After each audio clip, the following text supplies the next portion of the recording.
Mountain College basketball is brought to you by Dodge. Live life to the fullest. Dodge. Grab life. By Red Rock Golf Trail. It'll leave its mark. By the Collegiate Licensing Company. Fueling fan passion through licensed products.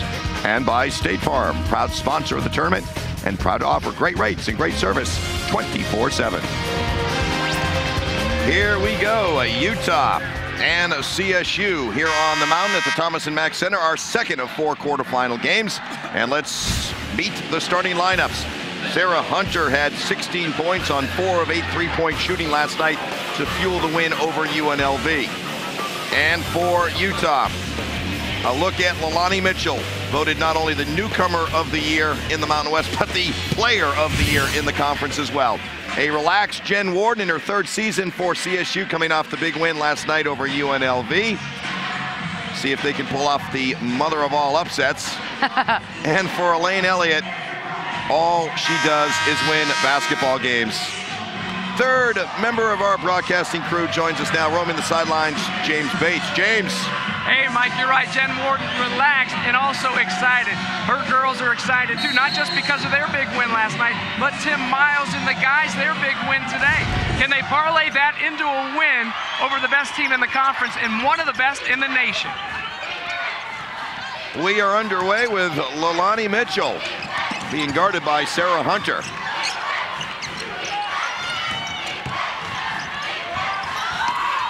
And there's Amaka Uzomah, who was so strong last night for CSU with 12 rebounds.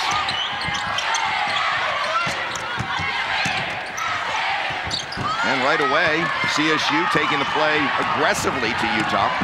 That's what they've got to do. They've got to show Utah that they mean business right away.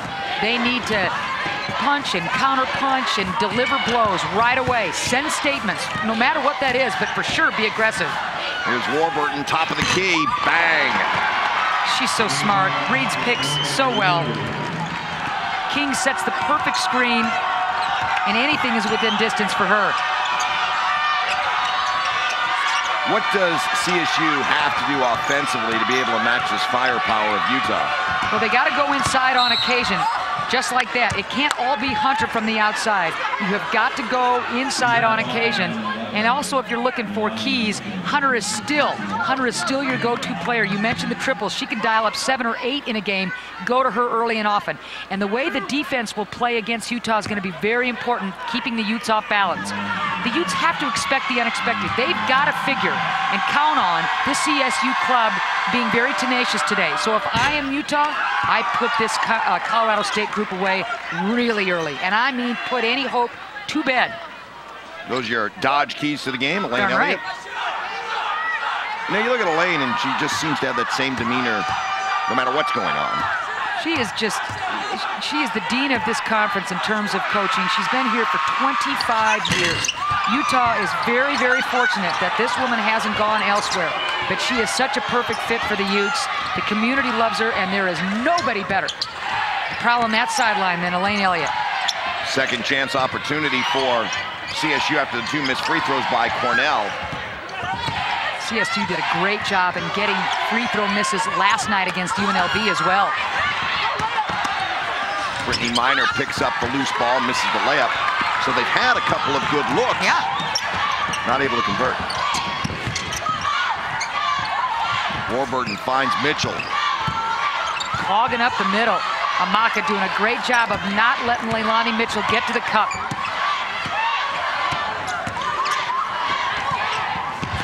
Good defense on Mitchell by Sarah Hunter, and the turnover forced by CSU.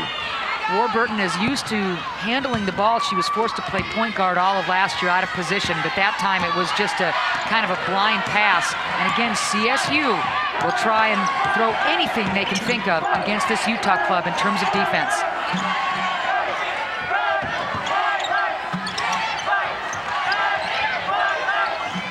Offensively, last night against UNLV, CSU did a nice job of being able to create space inside out to get Hunter some good chances.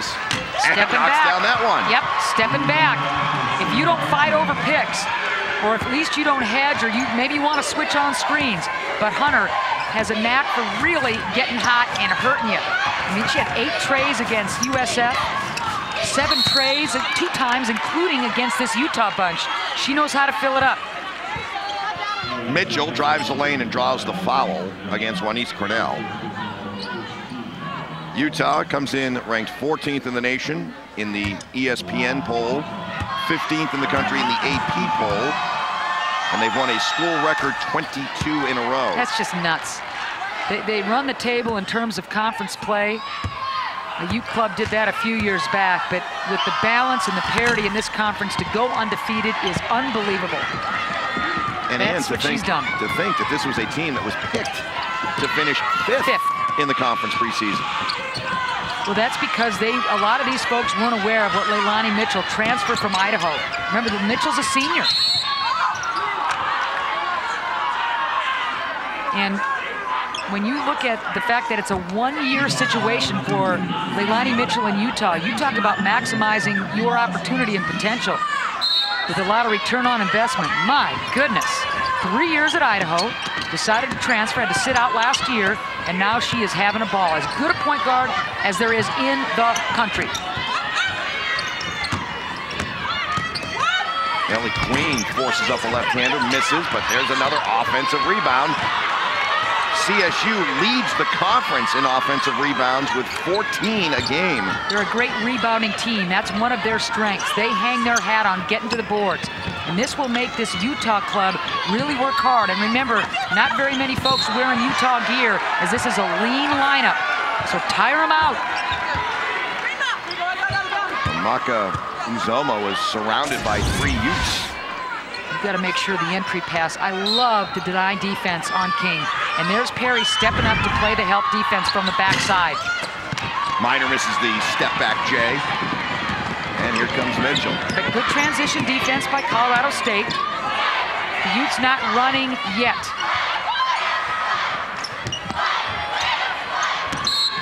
Warburton gets called for the travel. So this is what CSU wants to do.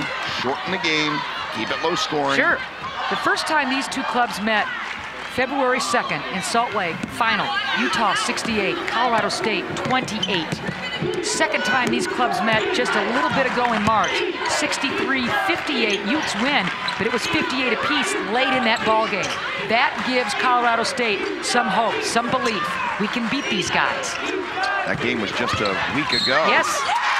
Offensive foul against Brittany Minor, but in that game, and Jen Warden was alluding to this last night after the win over UNLV. She was kind of coy about it. She said, well, can't give you all of the secrets, but I can tell you that we did some things defensively in that game that perhaps caught Utah off guard. Only problem is their eyes will be wide open for this game. They did it against UNLV last night as well, Mike. Right at this stage of the game, at the 16-minute mark, they changed defenses, and again, keeping their opponents off balance. And the key is changing the defenses a lot. Great D right there. Minor with the check. My. Every minute that goes away that Utah doesn't add to its lead is a notch in the belief department for Colorado State. Sarah Hunter. I hear you, man. You were ready to say ring it up, weren't you? Me too. She is looking for her offense, and they're going to need to get a lot of it from Sarah Hunter if they're going to pull off the upset of the top-seeded Utes.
Both teams kind of feeling each other out here for the first 4.5 minutes as we take a look at what's coming up at halftime, brought to you by State Farm. Stats and highlights from this game. We'll also look ahead to the second half of our 4-game slate here from the quarterfinal action, and also take a look back at New Mexico's win over BYU. The Rams, thrilled to be here. Jen Warden firing up the troops. She was with the cheerleaders last night, thanking them, saying, gosh, we're so glad you're here. We can't do it without you. That's a nice touch. That is a nice touch. Thanking the band. I think she darn near thanked us, but us being the objective journalists. Well, that was a huge victory for them yesterday, and nothing against UNLV, but you had to feel good for CSU, everything they went through this year, and they still kept fighting, playing hard, and they finally got rewarded with a victory. Woo! Amaka Uzomah. How about the footwork of big number 3? I'm telling you, King's playing pretty good defense, but once the ball did get over the outstretched arms of King, Amaka went to work. Little reverse layup, pretty. Look at the score. 5-5 through 5 minutes now. Mitchell. Ooh, that could have been Mitchell's second foul.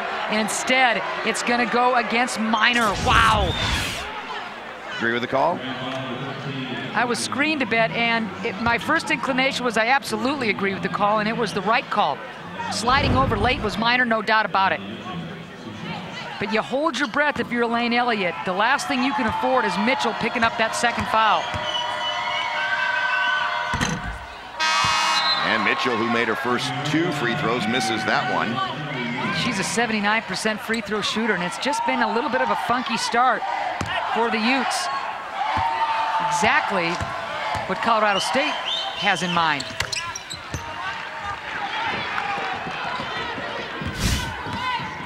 Well, in the 8-year history of the Mountain West Conference Tournament, the #1 seed has only won it all 3 times. So just because you have that #1 seed does not guarantee anything. Only 3 schools, New Mexico twice in 2004 and 05, and Utah in 2000, were able to go through the tournament as the #1 seed and finish it off with the championship. It's a big offensive foul right there on Amaka. She'll sit down, moving pick. Remember, they're trying to get Hunter free with a lot of picks. Now, what I'm wondering is that 1 or 2 fouls on big number 3 for Colorado State. The board has, well, the board doesn't show it anymore. Mike, if your stats guy can tell us, I'm dying to know. 1 or 2 fouls on number 3 for Colorado State. I think it's just the 1. Okay, all right. She won't be sitting too long, though. She is incredibly important in terms of the fate of Colorado State. Remick, good move inside, can't finish off the layup. And CSU has had 3 good shots close to the basket that they haven't been able to knock down. Warburton may have gotten away with a travel. Well, and that's a shot she usually knocks down. Nice ball fake, I agree with you. I think the extra stutter step, but the jumper just won't go. 6-5, exactly